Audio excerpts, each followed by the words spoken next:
মেয়েকে শিক্ষিত করতে চাচ্ছেন না। কেন চাচ্ছেন না? ওর কি অধিকার নাই শিক্ষার? আপনি কি জানেন যে আয়েশা রাদিয়াল্লাহু আনহার কাছে বহু সাহাবী হাদিসের তালিম নিয়েছেন, বহু হাদিস শিখেছেন কে? মা আয়েশা রাদিয়াল্লাহু আনহা। তিনি যদি শিক্ষিত না হতেন শেখাতে পারতেন? তো মেয়েদের শিক্ষার দরকার আছে না? হ্যাঁ, কি বিষয় দরকার? তাদের উপযুক্ত পরিবেশ নিশ্চিত করতে হবে, নিরাপত্তা, পর্দা এগুলো নিশ্চিত করতে হবে। তারপরে মেয়েদেরকে আপনি অবশ্যই শিক্ষিত করুন। ঘরের কোণে বসে রাখতে কে বলেছে? আপনি নিরাপদ পরিবেশ দেন, পর্দা দেন, তারা মাদ্রাসা যাবে, পড়াশোনা করবে। ঠিক আছে? আল্লাহ পাক আমাদের মা বোনদেরকে শিক্ষিত করার তৌফিক দান করুন, আমিন। ভালো ভালো কোয়ালিটি সম্পন্ন মহিলা মাদ্রাসা গড়ে তোলেন। আর মেয়েরা যদি শিক্ষিত না হয় তাহলে আমাদের বাড়ির বউরা শিক্ষিত হবে। বউ শিক্ষিত না হলে আপনি একা শিক্ষিত হয়ে লাভ নাই। তখন ওই যে বললাম টর্চার সেল, ওই টর্চার সেলে ঢুকতে হবে আর কি। কথা বুঝতে পারছেন না? আগে বিয়ে শাদী করেন, বুঝবেন ইনশাআল্লাহ। যারা করেছেন তারা অলরেডি হাসছে যে মিটমিট করে। ঠিক আছে? আচ্ছা, সামনে আসেন। দেখেন মেয়েদের অবমাননা কিভাবে দেখাম। সবচেয়ে বড় অবমাননা হচ্ছে ওদের দেহটাকে আমরা এখন পণ্য বানিয়েছি। এই যে পর্নোগ্রাফি দেখেন, এই মেয়েগুলোর ইজ্জতের কোনো দাম নাই। মানে তাদের দেহটাকে একটা ব্যবসার সামগ্রী বানানো হয়েছে। এবং আমি একটা লেকচার দিয়েছিলাম ঢাকায়, নীল দর্পণ, দেখবেন অনলাইনে আছে। ওখানে আমি স্ট্যাটিস্টিক দেখিয়েছি যে সারা বিশ্বে এই যে আমেরিকায় শুধুমাত্র $12 বিলিয়ন ব্যবসা করে পর্ন নিয়ে। এটা একটা ব্যবসা, একটা ইন্ডাস্ট্রি। যেমন ফিল্ম ইন্ডাস্ট্রি আছে, তারপরে গানের ইন্ডাস্ট্রি আছে না, এরকম একটা ইন্ডাস্ট্রি হচ্ছে এই পর্ন ইন্ডাস্ট্রি। এখানে সবাই অ্যাক্টর অ্যাক্ট্রেস, এরা হচ্ছে অভিনেতা অভিনেত্রী। এখানে যা দেখানো হয় এগুলো কিন্তু রিয়েল না, বাস্তব না, সব ফেক। বুঝতে পারছেন না কথা? এগুলো অভিনয়, এগুলো ফেক। এবং এটা একটা ইন্ডাস্ট্রি, এর মধ্য দিয়ে মেয়েদের দেহটাকে পণ্য বানিয়ে সারা বিশ্বে ব্যবসা করছে। এবং এর একটা অন্যতম উদ্দেশ্য হচ্ছে মুসলিম যুবকদের ঈমান যেন নষ্ট করা যায়। কারণ মুসলিম যুবকদের ঈমান চলে গেলে তারা নিশ্চিন্ত যে ওদের পথে আর কেউ বাধা নাই।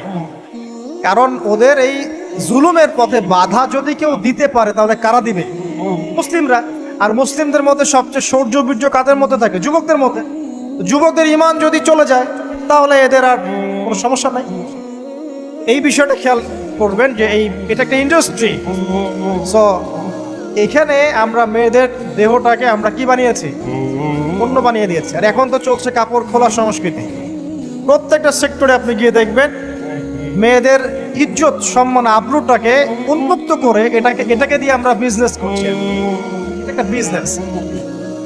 এখানে সমাধান কি? সমাধান আয়েশা রাদিয়াল্লাহু আনহা। সমাধানকে সমাধান ফাতিমা রাদিয়াল্লাহু আনহা। সমাধান খাদিজা রাদিয়াল্লাহু আনহা। আমাদের মা, আমাদের বোন, আমাদের স্ত্রীদেরকে তাদের মতো করে মানুষ করতে হবে, গড়ে তুলতে হবে ইনশাআল্লাহ। দেখবেন নারীর সত্যিকারের সম্মান নিশ্চিত হবে ইনশাআল্লাহ। ইসলাম কি কখনো বলেছে যে মেয়েরা কাজ করতে পারবে না, পড়াশোনা করতে পারবে না ইত্যাদি? এই নাস্তিকরা তো ঠুনকো যুক্তি দিয়ে আক্রমণ করে। কে বলেছে সমস্যা? এমন ইসলামিক স্টেট আছে যেখানে একটা স্টুডিও, মনে করি স্টুডিও, ছবি তোলা হয় কথার কথা, সেখানে সব কর্মী মহিলা, কোনো পুরুষ নাই। একটা মাদ্রাসা, সমস্ত কর্মী মহিলা, কোনো পুরুষ নাই। একটা স্কুল, সবাই মহিলা, কোনো পুরুষ নাই। ওখানে মেয়েরাই পড়ে, মেয়েরাই শেখায়। জায়েজ না? না জায়েজ? বলেন। একটা নিরাপদ পরিবেশে যদি মেয়েরাই মেয়েদের দায়িত্ব নিয়ে পড়াশোনা করায়, ব্যবসা করে, অন্য কিছু করে, জায়েজ না? না জায়েজ?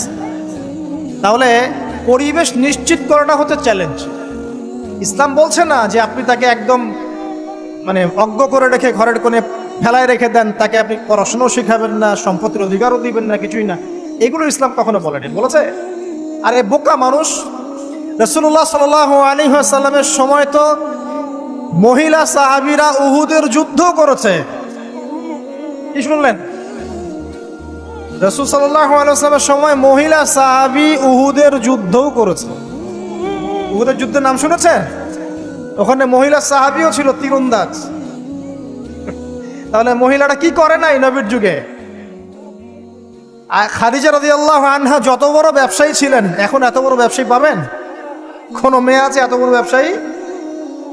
উসমান রাদিয়াল্লাহু আনহু যত বড় বিজনেসম্যান ছিলেন, এখন এত বড় বিজনেসম্যান আছে?